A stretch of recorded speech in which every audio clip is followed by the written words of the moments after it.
ये कहानी एक खूबसूरत जंगल की है। उस जंगल में विभिन्न प्रकार के पक्षी आपस में दोस्तों की तरह रहा करते थे। उस जंगल में वो बहुत खुशी से रहा करते थे। चीकू महाराज उस जंगल के राजा थे। वो एक बहुत अच्छे राजा थे, इसलिए जंगल के सारे पक्षी उनका बहुत आदर सत्कार किया करते थे। इसलिए चीकू महाराज भी जंगल के सारे पक्षियों की बहुत मदद किया करते थे। इसलिए जंगल के सारे पक्षी चीकू महाराज से बहुत खुश थे।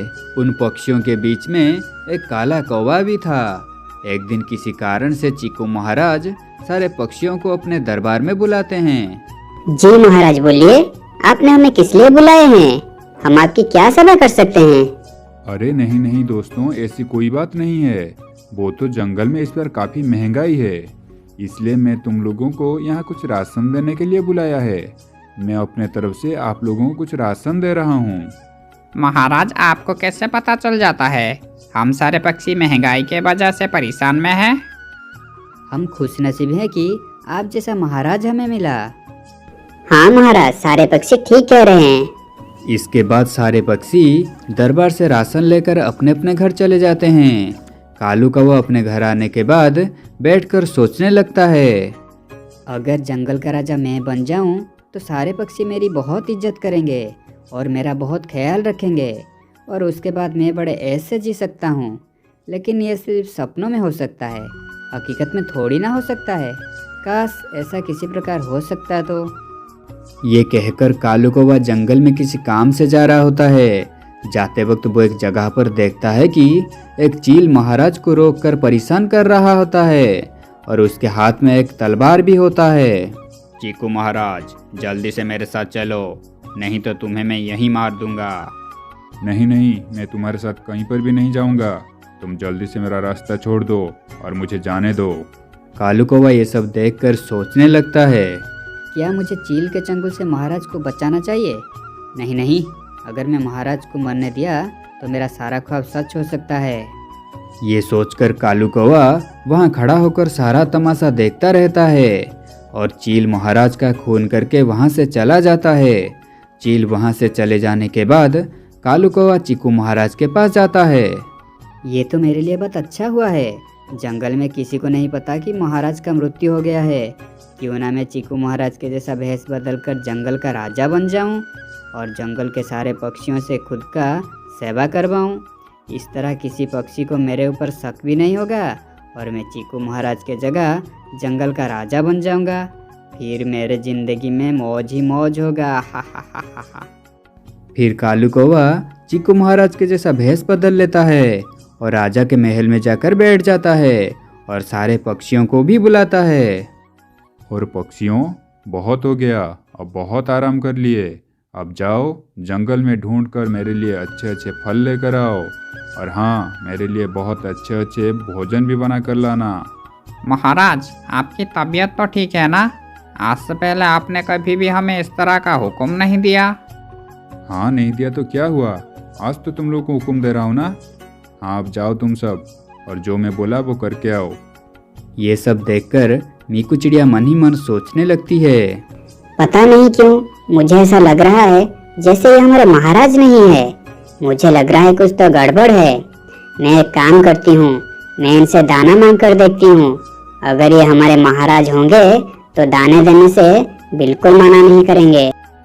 अरे तुम सब यहाँ बैठे क्यों हो? जाओ, जो मैं बोला वो करो। जल्दी से मेरे हुक्म का पालन किया जाए। महाराज, मुझे थोड़ा दानों की जरूरत है, कृपा करके मेरी थोड़ा मदद कीजिए। क्यों? अभी तुम्हें दानों की क्या जरूरत पड़ गई? अब कुछ दिन पहले मैं तुम लोगों को राशन दिया था और फिर तुम लोगों ने दोबारा मुझसे दाने मांगने आ गए हो। तुम्हारी मांगने की आदत नहीं जाएगी। जाओ यहाँ से, जल्दी से मेरे लिए फल लेकर आओ। नकली महाराज के मुंह से ये बात सुनकर मीकू चिड़िया सोचने लगती है। ये महाराज को क्या हो गया है? आज से पहले तो महाराज कभी भी हमें दाने देने के लिए मना नहीं किए। अब मैं एक काम करती हूँ, उनसे पूछती हूँ कि वो कौन सा फल खाते हैं। महाराज, आपको संतरा बहुत पसंद होगा, मैं आपके लिए संतरा ले आऊं? हाँ हाँ, जल्दी जाओ और मेरे लिए फल लेकर आओ, और फल ताज़ा होना चाहिए। इसके बाद सारे पक्षी दरबार से चले जाते हैं और मीकू चिड़िया सबको एक जगह पर बुलाती है।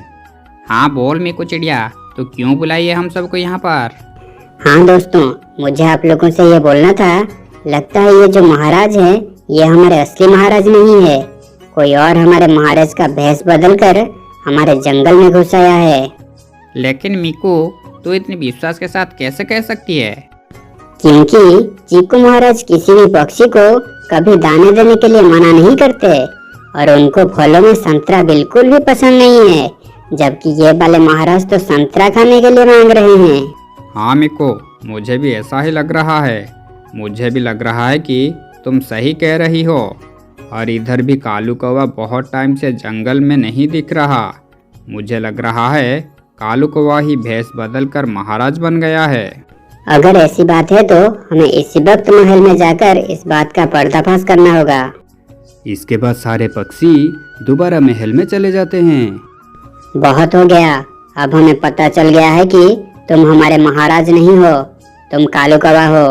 अब जल्दी से तुम खुद अपने भेष में वापस आ जाओ, वरना हम तुम्हें नहीं छोड़ेंगे। इससे पहले कि हम कुछ करें, तुम ये जो महाराज के नकली भेष पहने हो इसे निकाल दो और हमें सच सच बताओ हमारे महाराज कहाँ पर है। अब कालू कौवा के पास और कोई चारा नहीं था, वो बिल्कुल फंस गया था। वो अब अपनी पुरानी हालत में आ जाता है। महाराज का एक चील ने खून कर दिया था, इसलिए जब मैंने उन्हें इस तरह से देखा तो फिर मैं महाराज का भेष बदलकर यहाँ पर आ गया। तुम्हारे सामने उस चील ने महाराज का खून कर दिया और तुमने उन्हें बचाया भी नहीं, और तुम खुद महाराज बनकर यहाँ पर आ गए।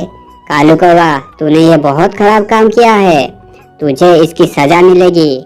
तू हमेशा के लिए इस महल के कारागार में कैद रहेगा। हाँ मीकू चिड़िया बिल्कुल सही कह रही है, आज से तुझे यही सजा मिलेगी। इसके बाद सारे पक्षी मिलकर कालू कौवा को महल के एक जेल में कैद कर देते हैं।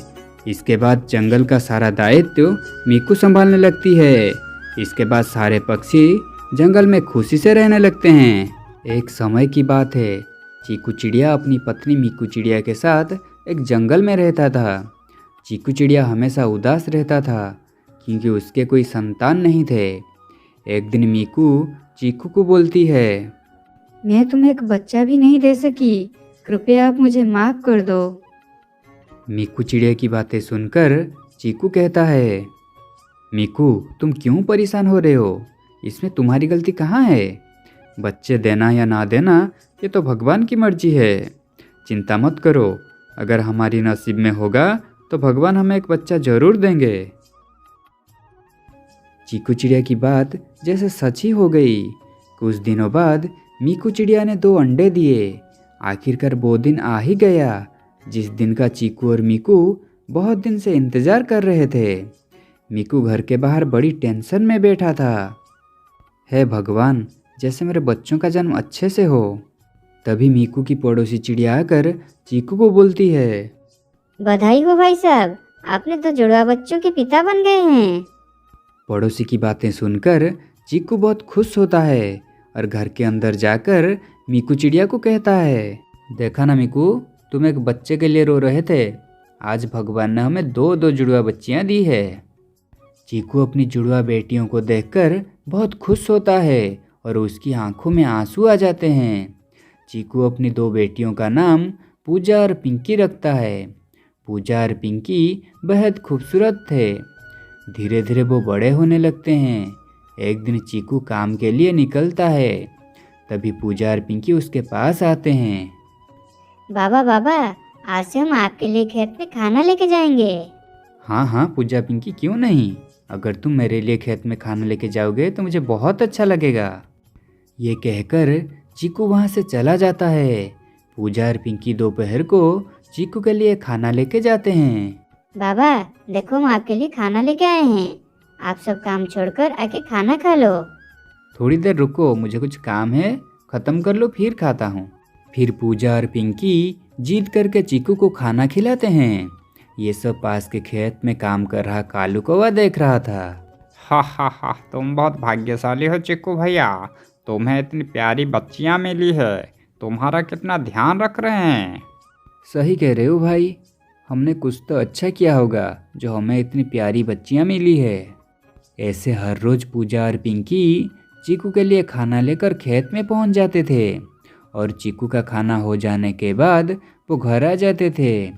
एक दिन कालू कौवा चीकू को कहता है, अरे चिक्कू भैया, पूजा और पिंकी अब बड़े हो गए हैं, क्या उनकी शादी के बारे में कुछ सोचा है कि नहीं? मैं उसके बारे में तो रोज़ सोचता हूँ, मगर मैं गरीब, इस गरीबी में शादी का बोझ कैसे उठाऊंगा। और पूजा पिंकी चाहते हैं कि उनकी शादी एक ही परिवार में हो। हा हा हा हा हा, चिंता मत करो, मेरी बहन भी अपने बेटों के लिए एक अच्छा प्रस्ताव ढूंढ रही है। वो बहुत अमीर है, अगर तुम कहो तो मैं उससे बात करूं। उसके भी 2 जुड़वा बेटे हैं। भाई, हम उन्हें दहेज नहीं दे सकते। हा हा हा, इसकी चिंता मत करो, मेरी बहन ना दहेज लेगी और ना देगी, ये सब वो बहुत नफरत करती है। कालू कौवा की बातें सुनकर चीकू बहुत खुश होता है और घर जाकर मीकू चिड़िया से सब कुछ कहता है। मीकू उसकी बात सुनकर बहुत खुश होती है और कहती है, देखते देखते हमारी बेटियां कितनी बड़ी हो गई हैं। भगवान ने रिश्ता बना दे, इनकी जीवन सेट हो जाएगी। कुछ दिनों बाद कालू अपनी बहन काली कौवी और अपने भतीजों के साथ चीकू के घर आता है। पूजा और पिंकी को देखकर काली कौवी बहुत खुश होती है। मीकू बहन, मेरे बेटों को तुम्हारी लड़की पूजा और पिंकी बहुत पसंद आए हैं। हमें ये प्रस्ताव मंजूर है। अब आप लोगों को मेरे बेटे पसंद आए कि नहीं? काली बहन, हमें तो आपके बेटे बहुत पसंद है, मगर हम आपको दहेज नहीं दे सकते। हमारी औकात नहीं है आपको दहेज देने की। हा हा हा, आप चिंता ना करो, हमें दहेज में सिर्फ आपकी लड़कियां चाहिए और कुछ नहीं। भगवान की दया से हमारे पास सब कुछ है। इस प्रस्ताव से पूजा और पिंकी बहुत खुश थे। एक दिन पूजा की तबीयत खराब थी। पिंकी अकेली चीकू के लिए खाना लेकर खेत में जाती है। ज़्यादा धूप होने के कारण पिंकी एक पेड़ के शाखा पर थोड़ा आराम कर रही होती है। तभी एक सांप आकर उसे काट लेता है। पिंकी दर्द से तड़पने लगती है। आह, मुझे सांप ने काट लिया है। आह, कितना दर्द हो रहा है। मुझे जल्दी घर जाकर बताना पड़ेगा। पिंकी घर आकर सबको बुलाने लगती है। आह, माँ, पूजा, कहाँ हो सब? बाहर आओ, मुझे सांप ने काट लिया है। आह, जल्दी आओ, मुझे बहुत दर्द हो रहा है। पिंकी की शोर सुनकर पूजा और उसकी माँ बाहर आ जाते हैं। पिंकी की हालत धीरे धीरे बिगड़ती जा रही थी। पिंकी, तू चिंता मत कर, मैं तुझे अभी डॉक्टर के पास ले जाती हूँ। मैं तुझे कुछ नहीं होने दूंगी। पूजा पिंकी को लेकर डॉक्टर के पास जाती है। डॉक्टर पिंकी को देखकर कहता है, अरे, इसकी हालत तो बहुत खराब है, क्या हुआ है इसे? सर, इसे सांप ने काट लिया है, कृपया इसे बचा लीजिए। देखो, चिंता मत करो, हम पूरी कोशिश कर रहे हैं, तुम रो मत।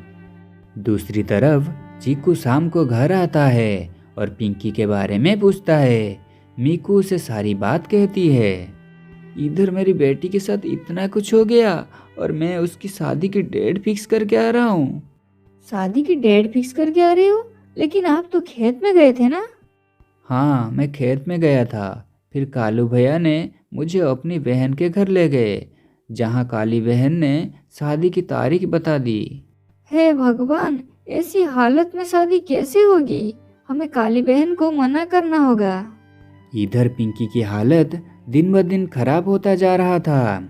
उधर चीकू और मीकू शादी को मना करने के लिए काली कौवे के पास जाते हैं। तब काली उन्हें कहती है, मीकू बहन, शादी तो बंद नहीं कर सकते, नहीं तो आपकी एक बेटी की शादी तो करना ही पड़ेगा, क्योंकि शादी के कार्ड बन चुके हैं। अगर हम अभी शादी नहीं करेंगे तो हमारी बहुत बदनामी होगी। लेकिन बहन, कैसे होगी शादी? एक बेटी मौत से लड़ रही है, ऐसे में दूसरी बेटी की शादी कैसे करूं? मुझे तो कुछ समझ में नहीं आ रहा। इसके बाद काली कौवी चीकू और मीकू को शादी के लिए राजी करवा लेती है। इसके बाद चीकू और मीकू घर आकर पूजा को शादी के बारे में बताते हैं। पूजा उनकी बातें सुनकर रो पड़ती है। बाबा, जिसके बिना मैं एक पल भी अकेली नहीं रही, अकेली कहीं पर नहीं गई, हमने सब कुछ साथ में किया।